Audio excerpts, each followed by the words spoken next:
Good morning. The scripture reading of today is Exodus chapter 19, verse from 16 to 22. On the morning of the third day, there was thunder and lightning with a thick cloud over the mountain, and a very loud trumpet blast. Everyone in the camp trembled. Then Moses led the people out of the camp to meet with God. And they stood at the foot of the mountain.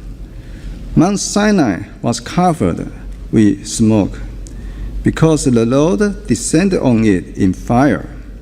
The smoke blew up from it like a smoke from a furnace. The whole mountain trembled violently, and the sound of the trumpet grew louder and louder.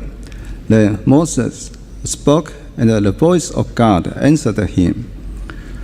The Lord descended to the top of the mountain Sinai, and called Moses to the top of the mountain. So Moses went up, and the Lord said to him, "Go down and warn the people, so they do not force their way through to see the Lord, and many of them perish. Even the priests who approach the Lord must consecrate themselves, or the Lord will break out against them."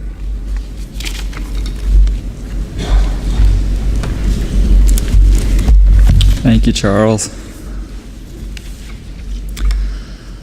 Today, according to the prevalent mindset, what is right and wrong has to be decided in each given situation. There doesn't seem to be any more absolute standard for right and wrong. And so when it comes to situations of personal ethics, each person has to decide in each given situation, what love would command him to do, rather than to seek any kind of outside moral standard. That's the way things are pretty much today, and the result of that is absolute chaos. William Bennett, in his updated version of the Index of Leading Cultural Indicators, concludes, "During the last half-century, we have made extraordinary progress in medicine, science, and technology. We have achieved unprecedented levels of wealth and affluence, but we have lost something in the process. The nation that we live in today is more violent and vulgar, coarse and cynical, rude and remorseless, deviant and depressed than the one we once inhabited. A popular culture that is often brutal, gruesome, and enamored with death robs many children of their innocence. People kill other people and themselves more easily. Men and women abandon each other and their children more readily. Marriage in the American family is weaker and more unstable. We are like a culture that is in unfamiliar territory without a map. And what we need are some landmarks, some fixed points of reference to figure out where we are and where we're going. And this is where the Ten Commandments come in. This is where the law comes in that God gave to Moses to give to the people in such dramatic fashion, as Charles read for us. As we catch up with our account of Moses and the Israelites, in Exodus 19, we see that the people have been in the desert for about 3 months. And now in Exodus 19, they arrive at what is simply called the mountain. We see in the 2 verses of chapter 19. In the 3rd month after the Israelites left Egypt, on that very day, they came to the desert of Sinai. After they set out from Rephidim, they entered the desert of Sinai, and Israel camped there in the desert in front of the mountain. They have arrived at that exact same place where Moses had first been called by God to go and to bring the people out of Egypt. This is Mount Sinai, or sometimes called Mount Horeb, probably just 2 different names for the same place. And it was here at that place that God had promised Moses, as we started out this series on his life back in Exodus chapter 3, verse 12, when he said, "I will certainly be with you, and this shall be a sign to you that I have sent you. When you have brought the people out of Egypt, you shall serve God on this mountain." And now that prophecy had come to pass. And in Exodus 19:3, we find that Moses makes his first of many trips up the mountain. And we kind of have this false impression from the movies and everything that Moses only went up the mountain once to get the law, and that was it. But actually there were several trips. And on the mountain, God tells Moses about what he is to tell the Israelites in verse 3. It says, and then Moses went up to God, and the Lord called to him from the mountain and said, "This is what you are to say to the house of Jacob, and what you are to tell the people of Israel. You yourselves have seen what I did to Egypt, and how I carried you on eagle's wings and brought you to myself." First of all, he reminds Moses and the Israelites of what it is that he has done for them, how he defeated the Egyptians, how he carried them to this place, just like it were on eagle's wings. He's saying, let's talk about this. Let's make this personal here. Do you remember when you were trapped in Egypt? You were in bondage, and there was no place for you to go? Do you remember how you groaned and you cried out to me in your captivity? Do you remember when you looked at your life and you saw only the agony and the hopelessness of your situation? So the Lord is saying, I heard you. I heard your cries. I saw your tears. I came to buy you back out of slavery. Do you remember this? Do you remember the time when you stood with enemies on every side and the Red Sea lapping at your feet with nowhere to go? When you couldn't go forward and you couldn't go back? The Lord is saying, do you remember that? Do you remember how I rescued you? I made a way when there was no way. Do you remember? And then secondly, he tells them that he has set them aside for a special purpose. Chapter 19, verse 5 goes on to say, "Now, if you obey me fully and keep my covenant, then out of all nations you will be my treasured possession. Although the whole earth is mine, you will be for me a kingdom of priests and a holy nation. These are the words you are to speak to the Israelites." He's telling Moses to tell the rest of the people there's a reason why he rescued them. He says that they are to be a holy nation. That word holy means to be set apart for a specified purpose. A nation of people who are to show the difference that living in a relationship with the living God really makes. They were to be a nation who would form a bridge between God and the other nations. This wasn't meant to exclude all the other nations, but rather to show by the lives of God's special people what God's ideal for nations was. And that life with him would to be so attractive that the other nations would want to come and to join them. And so how was it that they were to show that they were different? Well, by showing the other nations what it meant to be in a relationship with the living God and obeying what it was that he commanded them to do. So now, only 3 days after this, according to verse 16, as Charles read for us, they assembled at the base of the mountain, and suddenly the mountain is surrounded by a cloud of smoke, and there's thunder, and there's lightning, and there are deafening blasts of trumpets. This is big things going on here, and everyone's trembling. And calling Moses up to the mountain, then God gives him the law. And Exodus chapter 20 and following gives us that law, starting with what we all know as the 10 Commandments, which is just only the beginning part of the giving of the law. And I'm very tempted to just stop and go into all the commandments, to take them one by one and talk about each one of them. But I've already done that with you a number of years ago. And this sermon series has really been more on the events of the life of Moses. So maybe I'll do that again sometime. But this morning I want to speak more in general terms about the commandments. Perhaps no other single portion of Scripture is more misunderstood or has become the target of more criticism. Not too many years ago, Ted Turner, you remember him, that outspoken chairman of Turner Broadcasting System and creator of CNN, he declared the 10 Commandments to be outmoded. He said that they weren't relevant to current global problems, such as overpopulation and the arms race. And he told the audience, I bet that nobody here pays much attention to them because they're so old. Commandments are out, he said.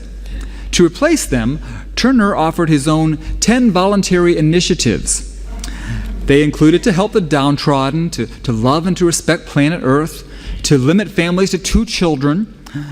And he concluded that diatribe by saying that Christianity was a religion of losers. As sad as that is, and even more tragic, is that there are many people who have come to share those views. I can hardly think of anything as tragic as that. Regardless of what many have come to think of the 10 Commandments and the law of God in general, they continue to stand as moral standards that have not been repealed, nor do they need updating to meet the thinking of modern society. One late-night talk show host, very uncharacteristic for that show, but quite insightful, made this comment. said, we have actually convinced ourselves that slogans will save us, such as, shoot up if you must, but use a clean needle. Or, enjoy sex whenever and with whomever you wish, but protect yourself. He says, no. The answer is no. Not because it isn't cool or smart or because you might wind up in jail or dying in the AIDS ward, but because it's wrong. What Moses brought down from the mountain were not 10 suggestions. They were 10 commandments. And what is most needed for us today is to understand the implications of that. The implications of the 10 commandments for this present age. Now, I don't know how important it is that we need to have the 10 commandments posted in school hallways or on monuments at City Hall. There's a lot of been debate and arguments about that. But I do think that the arguments about those kinds of things are very telling about what has happened in our country over the last 50 years or so. Do the 10 commandments have any significance for us as believers today? Jesus said about the law in Matthew 5:17, do not think that I have come to abolish the law or the prophets. I have not come to abolish them, but to fulfill them.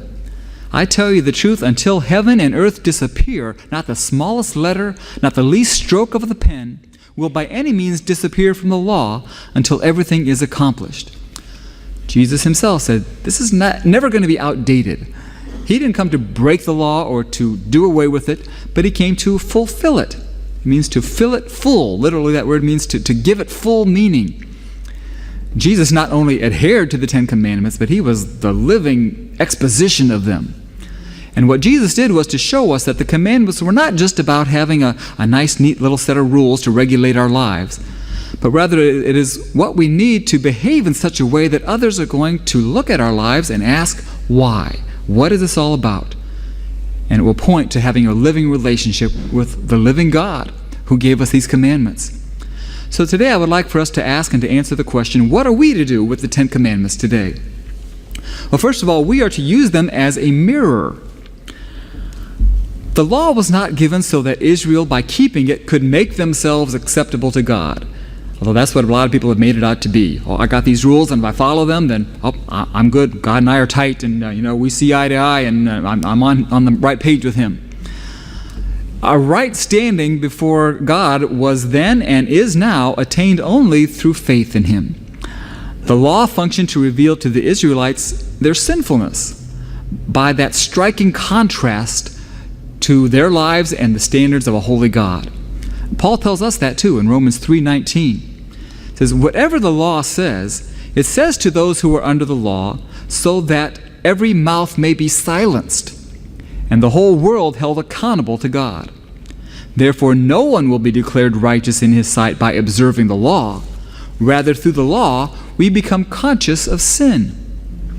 Paul says that the law doesn't make anyone right in God's eyes. Nobody can point to the law and say, I've done this, I've obeyed that commandment, I've done pretty good here, so I'm okay with God. Nobody can say that. But rather, it is through the law that we have the knowledge of sin, or we become conscious of sin. Now, by saying that, he's not saying that the law makes us sinners, but rather that the law reveals to us our sin. That's why I say that it's like a mirror. The mirror never makes that spot on your face that needs fixed. The mirror only reveals to you that there is a spot.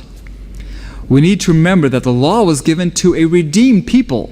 Now, they had already been freed from slavery. The law was not given to them so that they could be released from bondage. They already were. It was their faith in applying the blood of the Lamb that was the only way of escaping the judgment of God. And just as the Israelites escaped the judgment of God by applying the blood of the sacrificed lamb, you and I can escape God's judgment only by accepting the sacrifice of Jesus Christ on the cross of Calvary.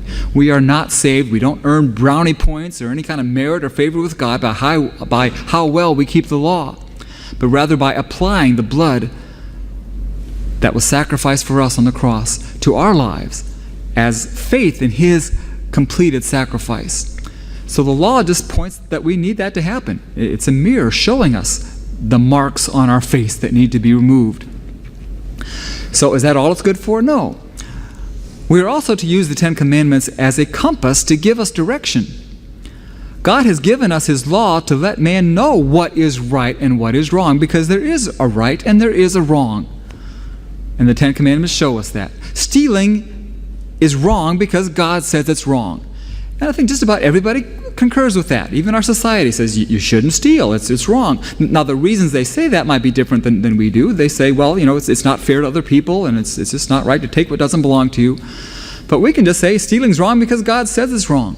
In the same way that we can say lying is wrong because God says it's wrong. Their society hedges a little bit. Okay, yeah, you're not supposed to lie, but sometimes you have to, and there's little white lies and lies that don't matter. But we say lying is wrong because God says it's wrong. Adultery is wrong because God says it's wrong. Now here, as far as adultery or any other kind of sexual sin, society doesn't even care anymore. Oh, you say it's right, you say it's wrong, it doesn't matter. But we say it's wrong, not because we're better than anybody else, but because we say God says that it's wrong. It's not that God leaned out of heaven one day and said, I think these people are just far too happy, so I think I'm going to give them some commandments to make their lives really miserable.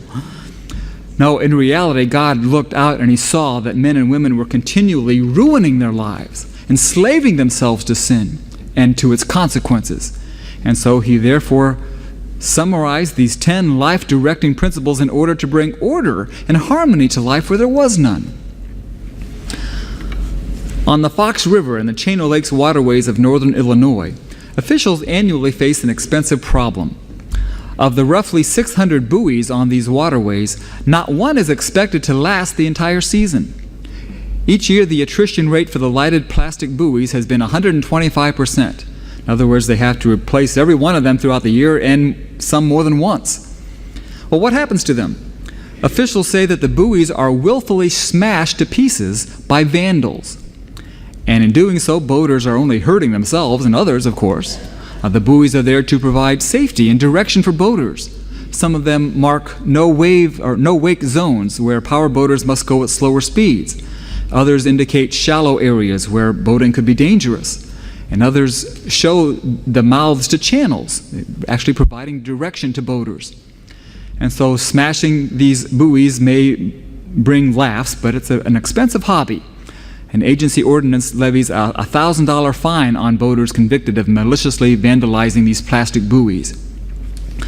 Well, in the same way, many people take great delight in just running over the commandments, when all the time the commandments are given for our safekeeping, for our good, to make life better for us.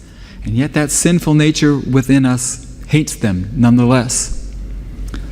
So they are to bring direction, like a compass that we need when we're lost.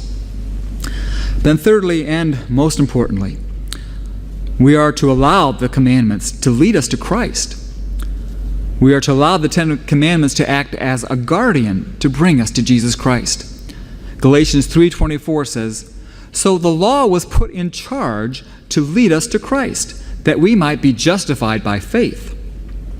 That phrase, put in charge, is actually one Greek word, paidagogos, which sometimes is translated as schoolmaster. And that's a good word, schoolmaster, but it meant something quite different back in the days of Paul. It didn't mean school teacher like we would think. It actually meant a servant or a slave who was part of a Roman household. And in the homes of the more wealthy people of the Roman Empire, there were slaves who cared for the children.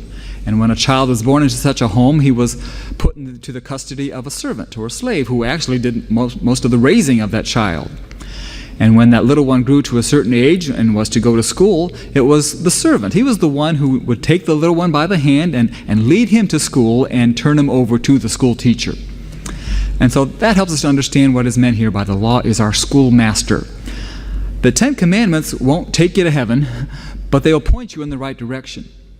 When you finally come to the place where you see that your hopeless and helpless condition as a sinner has made you separated from God, the law doesn't save you, but rather it is the one who takes you by the hand and leads you to the one who can save you. In his book, Who Will Deliver Us?, Paul Zoll writes, "A duck hunter was with a friend in a wide open land of southeastern Georgia. Far away on the horizon, he noticed a cloud of smoke. Soon he could hear the crackling as the wind shifted. He realized this horrible truth. A brush fire was advancing so fast that he couldn't outrun it. Rifling through his pockets, he soon found what he was looking for, a book of matches. He lit a small fire around the two of them. Soon they were standing in a circle of blackened earth, waiting for the fire to come. They didn't have to wait long. They covered their mouths with handkerchiefs and braced themselves. The fire came near, and swept over them. But they were completely unhurt, untouched. Fire would not pass where fire had already passed. See, the commandments of God are like that brush fire. You cannot escape it. But if you stand in the burned over place, not a hair on your head will be singed. Christ's death is that burned over place. And the writer says, there I huddle, hardly believing, yet relieved. The law is powerful, yet it's powerless. Christ's death has disarmed it. And so our salvation is a matter of our faith in what Christ has done for us. It's not a matter of comparison like so many make it out to be. I can't say, well, I'm going to heaven because I'm a lot better person than you are. I'm obeying these commandments and doing a better job than you are. It doesn't help you one bit. While it's true that a man standing on top of Mount Kilimanjaro might be a great deal higher than a man standing on an anthill, both of them are a long, long way from heaven. Will you allow the knowledge of the Ten Commandments to lead you into a loving and to an intimate relationship with Jesus Christ? That's what it's all about, to lead you into the relationship with the one who can save you. As we close this morning, I want you to see that the Ten Commandments keep us from two very real dangers. First of all, they keep us from rationalization, from having fuzzy thinking about sin. When we determine sinfulness based on how we stack up with other people, with our comparison with the behavior of others, then we can make ourselves feel like we don't look so bad. We're all right. We rationalize, well, they're doing this and I'm not doing that, or everyone else is doing it, and so it must be okay. The Ten Commandments clear the fog about that. They remind us that regardless of what everyone else is doing or not doing, no matter where our society draws the lines, some things are just wrong. The standard of behavior is not determined by what our friends think, but rather by what God thinks and by what He said. And secondly, the Ten Commandments keep us from compartmentalization. A big word, just means it, but rather than putting ourselves in little compartments. The Ten Commandments are not something that we must only accept intellectually and say, yeah, that's a good way to live. But rather, the object of the Ten Commandments is to change our hearts and our behavior. They give us concrete behavioral objectives. Show us how to live, how God really wants us to live. And so when our society asks the questions, who needs the Ten Commandments? Why do we have to have them posted at City Hall or in the school hallways? The answer to that is we all do. We all need them.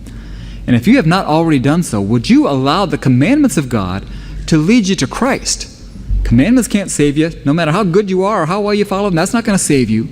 But Jesus can, if you accept the salvation that can only come from Him. The salvation that you need because you know you haven't kept the commandments. You know you've done things that are wrong and that you are a sinner. If there's anyone here that has never really acknowledged that and needs to do that today, we invite you to make that public decision to accept Christ as your Savior, to allow Him to change your life, to make you His holy person, just like He made the Jews His holy people. We're going to sing a closing hymn, and if you'd like to make a decision to accept Christ, would you simply come forward? We're going to sing Wonderful Words of Life and just ask you to come forward as we sing. And then after that, those who are redeemed, who are saved, and who love the Lord are going to share together in the Lord's table. The hymn is number 315. Let's stand together as we sing Wonderful Words of Life.